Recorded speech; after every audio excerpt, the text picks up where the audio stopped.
Hello guys, welcome to class Machi Tamil. நான் உங்கள் Deepak. So இந்த வீடியோவில் நம்ம பில்டர் அப்ரெண்டிஸ் வாங்குறது வேர்த்தா இல்லையான்னு சொல்லிட்டு தான் இந்த வீடியோவில் பார்க்க போகிறோம். வாங்க வீடியோக்குள்ளே போகலாம். ஸோ உங்கள் பேஸில் ஹெல்ப்பர் ஹட் இருக்குல்ல, அதை கிளிக் பண்ணிங்கன்னா அதில் பில்டர் அப்ரெண்டிஸ் வருவார். ஸோ இந்த பில்டர் அப்ரெண்டிஸை நீங்கள் வாங்குறது மூலிமா உங்களால் எதனா ஒரு அப்கிரேடை இன்னும் சீக்கிரமாக கம்ப்ளீட் பண்ண முடியும். ஸோ நீங்கள் கேட்பீங்க, பில்டர் போர்ஷன் இருக்குது ப்ரோ, அதை வச்சு நான் கம்ப்ளீட் பண்ணிப்பேன்னா? கைஸ், பில்டர் போர்ஷன் வந்து நம்ம 10 மணி நேரம் 1 ஹவருக்கு யூஸ் பண்ணுறோம். இதே அவர் தான் 1 ஹவர் தான் இவரும் எடுத்துக்கிறாரு. ஆனால் என்ன வித்தியாசம்னா, நம்ம பில்டர் போர்ஷனை வந்து நம்ம பெர்மனெண்ட்டாக வந்து யூஸ் பண்ண முடியாது.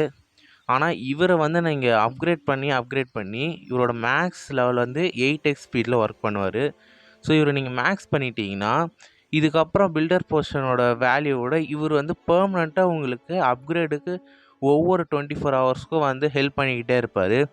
ஸோ இதனால நீங்கள் பில்டர் போர்ஷனை வாங்குகிற காஸ்ட்டை விட இவர் வந்து இன்னும் வேல்யூ அதிகமாக இவர் கொடுப்பாரு. ஓகே, வாங்க நம்ம இப்போது பில்டர் அப்ரெண்டிஸை வாங்கிடுவோம். பில்டர் அப்ரெண்டிஸை வாங்குறதுக்கு 500 ஜெம் கேட்குறாங்க. ஓகே, கொடுத்துருவோம். ஓகே, இன்னொரு 500 ஜெம் கொடுத்து நம்ம அவரை 2x ஸ்பீடில் ஒர்க் பண்ணுறதுக்கு அப்கிரேட் பண்ணுவோம். ஓகே, அப்கிரேட் ஆகிட்டார்.